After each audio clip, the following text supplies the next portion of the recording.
Hello everyone, welcome back to study central. इस video में हम लोग कैपिटल मार्केट का नेक्स्ट टॉपिक डिस्कस करने वाले हैं। वो है स्ट्रक्चर ऑफ कैपिटल मार्केट।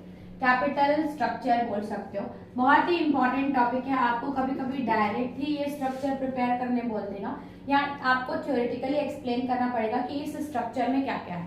तो स्टार्ट करते हैं structure of capital market. 8 marks के क्वेश्चन में ये भी इंक्लूड है। तो स्टार्ट करेंगे। फर्स्ट है गवर्नमेंट सिक्योरिटीज आती है। अगर आपका कैपिटल यानी कि आपकी बिजनेस में कितनी इन्वेस्टमेंट है, कितनी पूंजी है, कैपिटल स्ट्रक्चर डिपेंड करता है उसमें। या तो आप गवर्नमेंट की सिक्योरिटीज ले सकते हो या आप कॉर्पोरेट की सिक्योरिटीज यानी कि बिजनेस की सिक्योरिटीज या डीआईएफएस यानी कि बोल सकते हैं department of finance and insurance. ठीक है, लिख देती हूँ डिपार्टमेंट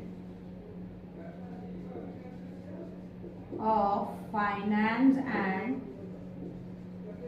इंश्योरेंस।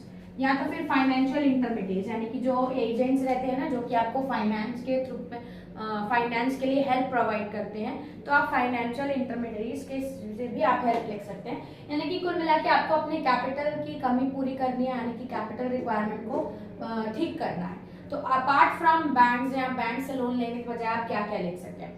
तो गवर्नमेंट से सिक्योरिटीज ले सकते हैं, आप गवर्नमेंट सिक्योरिटीज सेल करती है या आप गवर्नमेंट को सिक्योरिटीज उनकी ही बेच सकते हैं। जैसे कि गवर्नमेंट लोन प्रोवाइड करती है, स्टेट गवर्नमेंट भी लोन्स प्रोवाइड करती है, गवर्नमेंट ट्रेजरी बिल्स निकालती है, वो मैंने लास्ट की वीडियो में आपको समझाया था।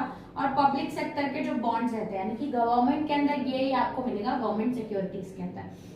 या तो फिर आप कॉर्पोरेट सिक्योरिटीज यानी कि जो प्राइवेट सिक्योरिटीज रहती है उसमें जा सकते हो। उसके लिए दो मार्केट है, एक प्राइमरी मार्केट और एक सेकेंडरी।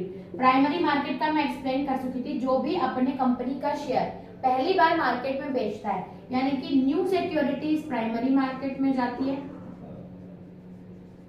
और ओल्ड अगर वो सिक्योरिटीज जो न्यू सिक्योरिटीज प्राइमरी मार्केट में खरीदी गई है, अगर कोई उसको रीसेल करता है या आगे बेचता है यानी कि ओल्ड सिक्योरिटीज जो रहेगी उसकी ट्रेडिंग होती है हमारे सेकेंडरी मार्केट में। ठीक है,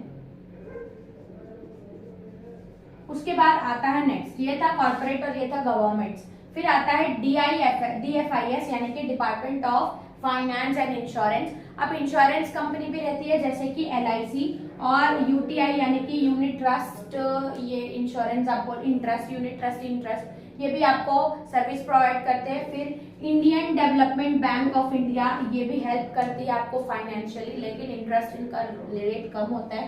फिर IFSC international finance corporation of India, ये सब ले सकते हैं। अदर्स ये सब जो भी बैंकिंग इंस्टीट्यूट है जो कि गवर्नमेंट की कोई एक प्रॉपर फील्ड को इंश्योरेंस देने के लिए रहते हैं, जैसे कि एग्रीकल्चर सेक्टर के लिए ये सब आ जाएगा। तो अलग अलग फील्ड के लिए अलग अलग फाइनेंस प्रोवाइड करने के लिए हम लोग department of finance and insurance में जाएंगे। फिर आते हैं फाइनेंशियल इंटरमीडिएट जो कि मिडिल मैन रहते हैं, फाइनेंस की सर्विस प्रोवाइड करते हैं, जैसे कि बीच में रहते हैं मर्चेंट बैंकर्स, अंडरराइटर्स जो कि पूरी सिक्योरिटीज जो भी रहती है वो अपने नाम कर लेते हैं। प्राइमरी डीलर्स रहेंगे, वेंचर कैपिटल और अदर्स। इंटरमीडिएट मिडिल मैन जो कि फाइनेंशियल रिक्वायरमेंट दूर करते हैं। तो बेसिकली हमने 4 कैपिटल स्ट्रक्चर पढ़े इसमें। पहला है गवर्नमेंट सिक्योरिटीज, उसके बाद प्राइवेट या corporate securities, department of finance and insurance, फिर फाइनेंशियल इंटरमीडिएट। अगर आपको डायरेक्ट एक्सप्लेन करने बोलता है आप ये चारों लिख के ये सब को थोड़ा थोड़ा एक्सप्लेन कर सकते हैं। 8 मार्क्स के आंसर के लिए सफिशिएंट है। तो इस वीडियो में इतना ही रखते हैं, चलते हैं नेक्स्ट वीडियो में, देखते हैं इस चैप्टर का नेक्स्ट टॉपिक। तब तक के लिए थैंक्स फॉर वॉचिंग।